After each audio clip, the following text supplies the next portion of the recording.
नमस्कार दोस्तों। सी लैंग्वेज सीखने की सीरीज में आपका स्वागत है। दोस्तों, फर्स्ट चैप्टर में हम लोगों ने इंट्रोडक्शन टू सी पर डिस्कशन किया था। आज हम सेकंड चैप्टर सी कैरेक्टर सेट और आइडेंटिफायर पर विचार करते हैं।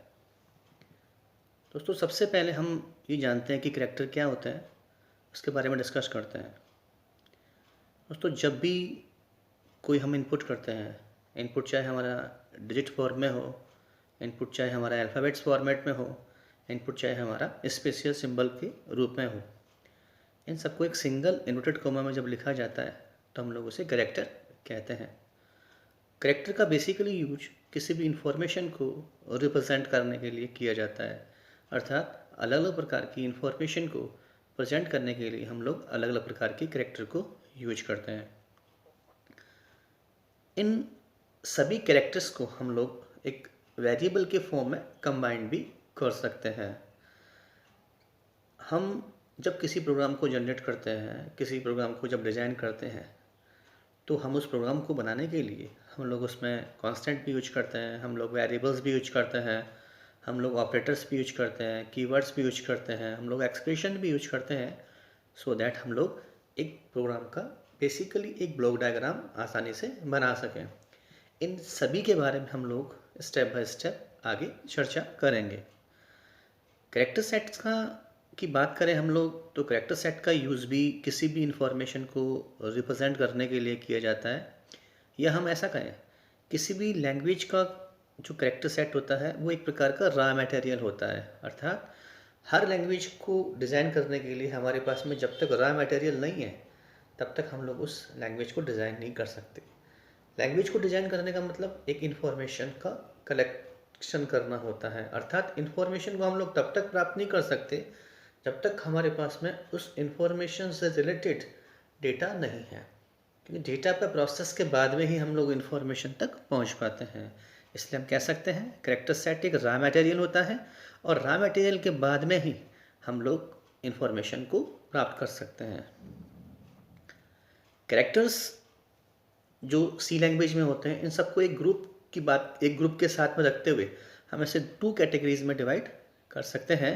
तो सबसे पहले हमारा आता है सोर्स कैरेक्टर सेट, दूसरा आता है हमारा execution character set. Source character sets को हम फिर से 4 भागों में बांट सकते हैं, जिसमें सबसे पहले हमारा अल्फ़ाबेट्स आता है, उसके बाद में हमारा डिजिट्स आते हैं, उसके बाद में हमारे स्पेशल कैरेक्टर्स आते हैं, उसके बाद में वाइट स्पेसेस आते हैं।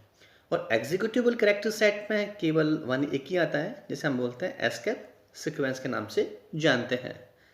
अब इन सभी को हम एक स्टेप बाय स्टेप समझने की कोशिश करते हैं। सोर्स कैरेक्टर सेट को हम एक चार्ट के माध्यम से समझने की कोशिश करते हैं, जो स्क्रीन पर दिया हुआ है। सोर्स कैरेक्टर सेट्स को 4 कैटेगरी में डिवाइड किया गया है, जिसमें पहला अल्फ़ाबेट्स है, दूसरा डिजिट है, तीसरा स्पेशल कैरेक्टर है, चौथा वाइट स्पेस है। अल्फ़ाबेट्स का जो एग्जांपल दिया हुआ है वो कैपिटल ए टू जेड या स्मॉल ए टू जेड के रूप में हम लोग अल्फ़ाबेट्स को प्रेजेंट करते हैं। डिजिट 0 to 9 तक ही होती है, जिनके माध्यम से हम लोग संख्याओं को प्रेजेंट करते हैं। स्पेशल कैरेक्टर्स में कुछ बहुत सारे सिंबल्स होते हैं, जिसमें हम लोग हमारे सामने $, $, हैश एंड एटसेट्रा इसमें एग्जांपल के रूप में दिया हुआ है। एंड वाइट स्पेसेस जो हैं हमारे /n /b एंड एक्सेट्रा दिया हुआ है, जिनके बारे में हम चर्चा आगे करते हैं। सोर्स कैरेक्टर सेट्स को अब हम एक एक करके समझते हैं। सबसे पहले अल्फ़ाबेट्स होते हैं।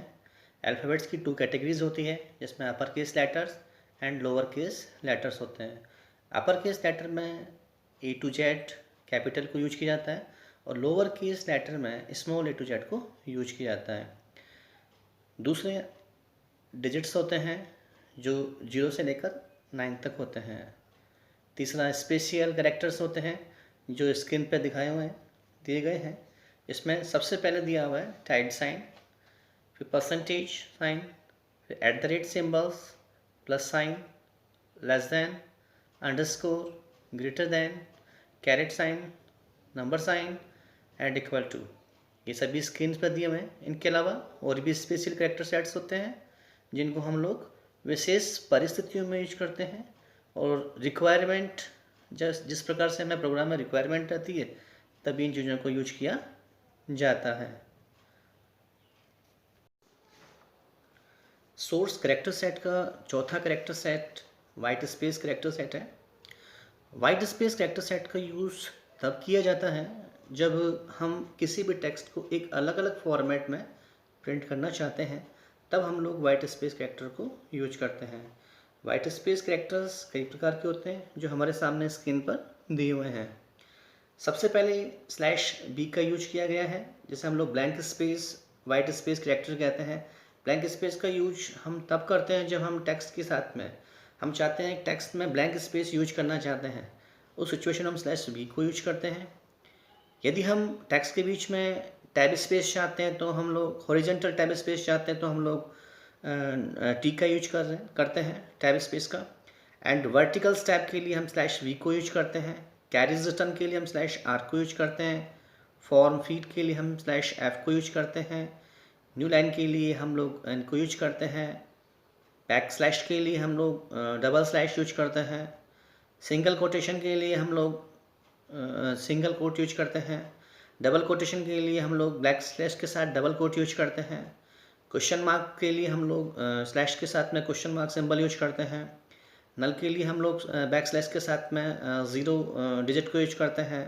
अलर्ट के लिए अलार्म के लिए हम लोग / के साथ में a को यूज करते हैं। वाइट स्पेस का यूज यूज़र अपनी आवश्यकता के अनुसार करता है, और जब यूजर ये चाहता है कि उसे प्रिंट होने वाला टेक्स्ट एक अलग अलग फॉर्मेट में प्रिंट करना होता है, तभी वो वाइट स्पेस का यूज करता है। और वाइट स्पेस के बारे में हम लोग कंप्लीट डिटेल्स तब समझ पाएंगे जब हम लोग प्रोग्रामिंग्स पोर्शन पर रीच करेंगे पहुंचेंगे, तब हम लोग वाइट स्पेस को अच्छे से समझ पाएंगे और एक एक करके हम लोग वाइट स्पेस कैरेक्टर्स को प्रोग्रामिंग के दौरान समझेंगे ताकि सारे कॉन्सेप्ट हमारे वहाँ पर क्लियर हो सकें। कैरेक्टर सेट की second categories execution character set पर चर्चा करते हैं, जिसमें हम एस्केप सीक्वेंस के बारे में विचार करते हैं। एग्जीक्यूशन कैरेक्टर सेट की अगर हम बात करें तो सबसे पहले हम ये बात करते हैं कि बहुत सारे आजकल कैरेक्टर्स ऐसे होते हैं जो अनप्रिंटेबल होते हैं। इसका मतलब अर्थात they are not displayed on the screen और प्रिंटर, जो स्क्रीन पर या प्रिंटर पर डिस्प्ले नहीं होते हैं, परंतु those characters perform other function aside from displaying text. Display होने वाले टेक्स्ट के लिए अपने फंक्शंस को परफॉर्म करते हैं। यदि हम इसके एक एग्जाम्पल की बात करें तो हम कह सकते हैं कि बैक स्पेसिंग, या हम बात करें कि मूविंग द न्यू लाइन, अर्थात नई लाइन पे मूव करना या बैक स्पेसिंग करना, ये ऐसे फंक्शन हैं जो हमें दिखाई तो नहीं देते लेकिन दूसरे टेक्स्ट के लिए अपने वर्क को अपने फंक्शंस को परफॉर्म करते हैं। They are use in output statement. हमेशा इन्हें आउटपुट किसी भी स्टेटमेंट के आउटपुट के लिए हम लोग इन्हें काम में लेते हैं। Escape sequence usually consist of a back / and a letter और a combination of digit. Escape sequence के अंतर्गत एक बैक / हो सकता है, लेटर होता है, या हम ऐसा कहें कि डिजिट्स ऑफ कॉम्बिनेशन को यूज किया जाता है। An escape sequence is consider as a single character. हम इसे एक सिंगल कैरेक्टर के रूप में कंसिडर कर सकते हैं, समझ सकते हैं, but a valid character constant, लेकिन एक कॉन्स्टेंट एक वैलिड होता है। These are employed at the time of execution of the program. Program के एग्जीक्यूशन के दौरान, प्रोग्राम के रन होने के दौरान ही इनका कार्य स्टार्ट होता है। Execution character set are always represented by the back / हमेशा एग्जीक्यूशन कैरेक्टर के सेट को हम लोग एक बैक / के माध्यम से प्रेजेंट करते हैं जो एक कैरेक्टर को फॉलो करता है, these characters combinations are called as the escape sequence. और ये जो कैरेक्टर का कॉम्बिनेशंस होता है जैसे हम लोग एस्केप सीक्वेंस के रूप में जानते हैं। दोस्तों अब हम पढ़ते हैं आइडेंटिफायर। आइडेंटिफायर क्या होते हैं, इन्हें क्यों किस प्रकार से यूज किया जाता है और इसको डिफाइन करने के कौन कौन से रूल्स एंड रेगुलेशंस हैं। सबसे पहले बात करते हैं आइडेंटिफायर। आइडेंटिफायर के नाम से पता पड़ता है कि किसी भी चीज़ को पहचानने वाला, अर्थात प्रोग्राम के अंतर्गत जितने भी एलिमेंट्स होते हैं उन एलिमेंट्स को एक नाम दिया जाता है। वो नाम जो होता है वो आइडेंटिफायर कहलाता है। अर्थात किसी भी एलिमेंट्स को आसानी से पहचानने के लिए उसे एक नाम दे दिया जाता है, जैसे हम लोग उस एलिमेंट को आसानी से पहचान सकते हैं। ये एलिमेंट्स वेरिएबल्स हो सकते हैं, ये एलिमेंट्स एरे हो सकते हैं या फंक्शंस के रूप में हो सकते हैं, जिनको एक प्रकार से एक नाम अलॉट कर दिया जाता है, जिससे इनको आसानी से पहचाना जा सकता है। अगर हम प्रोग्रामिंग लैंग्वेज की बात करें तो आइडेंटिफायर एक अल्फ़ाबेट्स और डिजिट्स का एक सीक्वेंस होता है।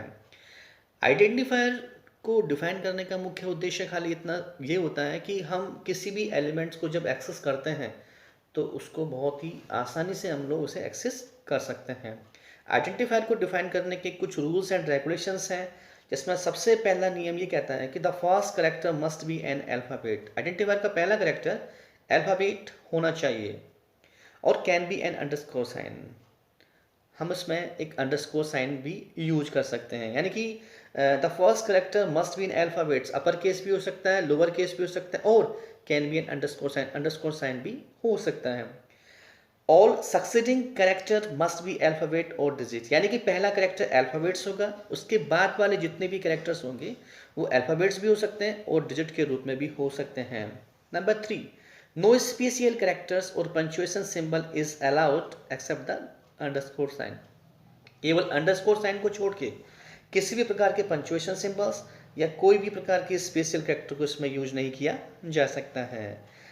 Next, no two successive underscores are allowed, इसमें कोई भी दो अंडरस्कोर साइंस अलाउड नहीं होते हैं।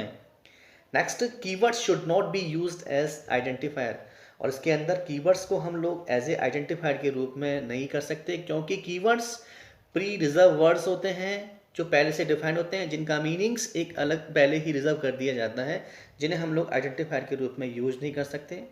आइडेंटिफायर का एग्जांपल स्क्रीन पर दिया हुआ है, जिसमें हमने मेंशन किया हुआ है hash define capital N and 10, दूसरा hash define capital A and 15। यहाँ एन और ए ये आपकी आइडेंटिफायर है, जिसमें आपकी वैल्यू 10 एंड 15 स्टोर्ड है। अर्थात हम 10 और 50 जो मेमोरी में स्टोर है, इसको पहचानने के लिए हमने दो वेरिएबल्स यूज किए हैं जो एन और ए को इंडिकेट करते हैं। यहाँ हम एन और ए को एक आइडेंटिफायर के रूप में यहाँ प्रेजेंट कर सकते हैं। दोस्तों, उम्मीद करता हूँ कि ये टॉपिक्स आपको समझ में आया होगा। यदि यह समझ में आया है तो वीडियो को लाइक एंड सब्सक्राइब जरूर करें। Thank you.